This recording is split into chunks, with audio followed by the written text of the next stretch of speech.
క్వశ్చన్స్కి ఆన్సర్ ఇచ్చే ఉద్దేశం ఉందా? ఉంటే ఎప్పుడు వెళ్ళి క్వశ్చన్కి ఆన్సర్ ఇస్తారు? నేను క్లియర్గా మెన్షన్ చేశాను. నాకు పెండింగ్ వర్క్ 2 వీక్స్ తర్వాత వరకు టైం ఇమ్మన్నా. అది అలా కాకుండా ఇమీడియట్గా చేయాలి అంటే దానికన్నా తొందరగా వర్చువల్ అనేది అలౌ చేస్తారా? ఇదే నేను చెప్పింది. మీ వర్క్ ఎప్పుడు అయిపోతుంది, మీరు ఎప్పుడు వెళ్ళగలుగుతారు? నేను చెప్పాను కదా 2 వీక్స్ అని చెప్పాను కదా. 2 వీక్స్ అది నేను ఇచ్చింది అక్కడ.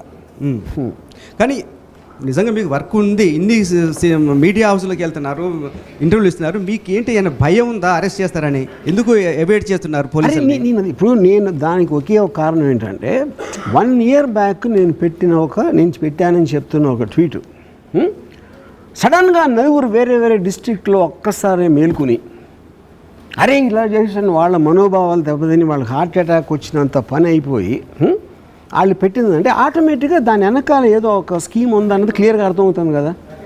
నలుగురు 3-4 రోజుల తేడాలు సంవత్సరం తర్వాత ఒకళ్ళకొకరికి సంబంధం లేకుండా చేస్తారండి ఎక్కడైనా? అప్పుడు ఆబ్వియస్లీ అది ఏదో వాళ్ళ ప్రక్రియ అండి, అరెస్టా కస్టడీ ఏదో వాట్ ఎవర్ ఇట్ ఈస్, నన్ను హెరాస్ చేయడానికి ఒక స్కీమ్ అనేది నాకు అనిపించింది. అందుకని I wanted to take the legal recourse. మీకు అలాంటి that is the right of citizen. మీకు ఉన్నాయా హరాస్ చేస్తారనే భయం మీకు ఉందా ఏమన్నా?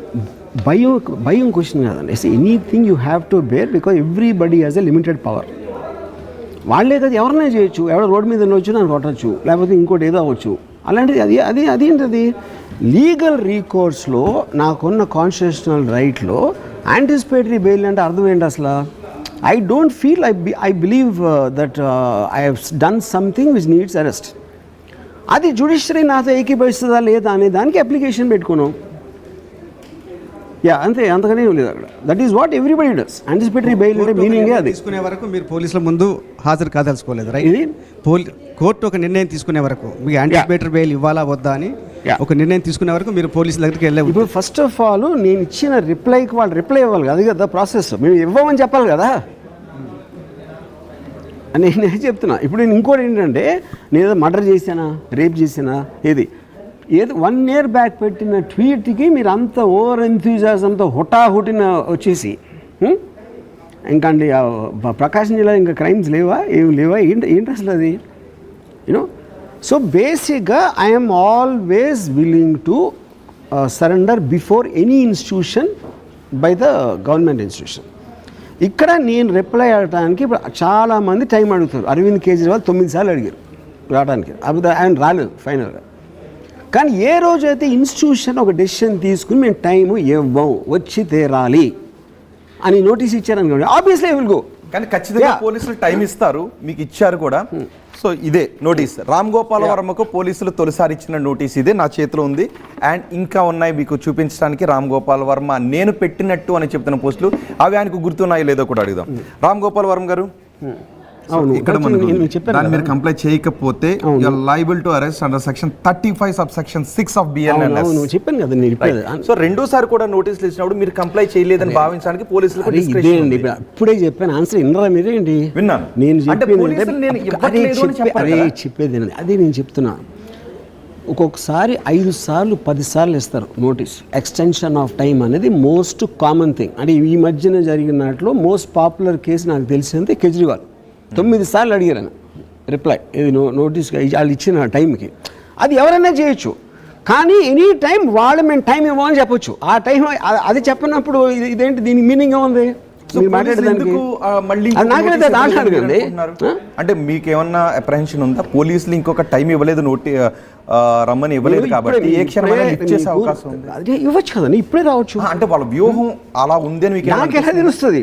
నేను నమ్ముతుంది ఇప్పుడే చెప్పాను 2 నిమిషాల ముందు.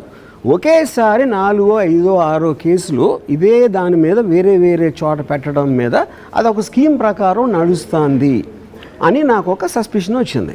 ఆ సస్పిషన్ బేసిస్ మీద నేను what ever judiciary things I'm taking, I'm doing that. Okay, మళ్ళీ కేసు దగ్గరికి వద్దాం. కానీ నేను పెట్టినట్టు అని చెబుతున్న పోస్టుల గురించి అని అంటున్నారు. మీకు ఆ పోస్టులు గుర్తున్నాయా లేవా రామ్ గోపాల్ వర్మ గారు? నేను రోజుకి అట్లీస్ట్ 10 ట్వీట్లు పెడతా. అది నాకు సంబంధించిన వేరే కరెంట్ ఈవెంట్సా ఇదా అదా అంటే 1 year బ్యాక్ అంటే నాకు తెలిసి 1000 ట్వీట్లు ఉంటాయి నేను పెట్టిన. ఇందులో ఎప్పుడేం పెట్టా నాకైతే తెలియదు, ఎలా గుర్తుంటుంది? నాకు గుర్తులేదు. రామ్ గోపాల్ వర్మ గారు, మీరు ఆర్టీవీ స్టూడియోలో లైవ్లో ఉన్నారని 2 తెలుగు రాష్ట్రాల ప్రజలు చాలా ఆసక్తిగా చూస్తున్నారు ఈ ఇంటర్వ్యూని, ఈ క్రాస్ ఎగ్జామినేషన్. వేలాది మంది చూస్తున్నారు. సో చూస్తున్న ఆడియన్స్కి, ప్రేక్షకులకు నేను ఒకటి అడుగుతున్నాను. మీరు రామ్ గోపాల్ వర్మని ఏదైనా క్వశ్చన్ అడగాలి అనుకుంటే ఆ క్వశ్చన్ని కమెంట్ బాక్స్లో తెలపండి. ఆ క్వశ్చన్ ఇప్పుడు రామ్ గోపాల్ వర్మని మీరు అడిగిన క్వశ్చన్ నేను లైవ్లో కూడా అడుగుతాను. అన్పార్లమెంటరీ లాంగ్వేజ్ యూజ్ చేయొద్దు, కేవలం మీరు అడగాలనుకున్న క్వశ్చన్ మాత్రం అడగండి. ఎస్, రామ్ గోపాల్ వర్మ గారు. అన్పార్లమెంటరీ లాంగ్వేజ్ యూజ్ చేస్తే నేను వాళ్ళ మీద కంప్లైంట్ పెడతా. పెడతారా? పెడతా. అయ్యి సరదాగానే. ఓకే. రామ్ గోపాల్ వర్మ గారు, ఎన్నో పోస్టులు మీరు పెట్టానని అంటున్నారు, కానీ మీరు పెట్టిన ఆ పోస్ట్ సాధారణ వ్యక్తుల మీద కాదు, విపరీతమైన ప్రజాభిమానం ఉన్నటువంటి వ్యక్తుల మీద, సొసైటీలో ప్రముఖ వ్యక్తుల మీద, ఒక పార్టీ అధ్యక్షుడి మీద, మాజీ ముఖ్యమంత్రి మీద, ఒక స్టార్ ఫిల్మ్ యాక్టర్ మీద, ఒక మాజీ మంత్రి మీద. ఇవి నార్మల్ పోస్ట్ లాగానే మీరు పరిగణించారు, ఏదో మామూలుగా పెట్టేసినట్టు అనుకున్నారు? సోషల్ మీడియా ఓపెన్ చేస్తే రోజుకి 100 వస్తాయి ఇలాంటి. సోషల్ మీడియా ఉన్నదే దానికి. మీరు కాదు, సామాజిక బాధ్యత ఉన్నటువంటి దానికి సంబంధం లేదు. లేదా ఎక్స్ప్రెషన్ ఆఫ్ 19(1)A ప్రకారం ఎవరు ఏమనుకున్నా ప్రజాస్వామ్యంలో any manner they can express an opinion. 19(2) ప్రకారం మీరు మీ ఫ్రీడమ్ ఆఫ్ ఎక్స్ప్రెషన్ ఎదుటి వాళ్ళ గౌరవ మర్యాదకు భంగం కలిగించకూడదని చెప్తున్నాను. 19(2)కి వస్తున్నాం.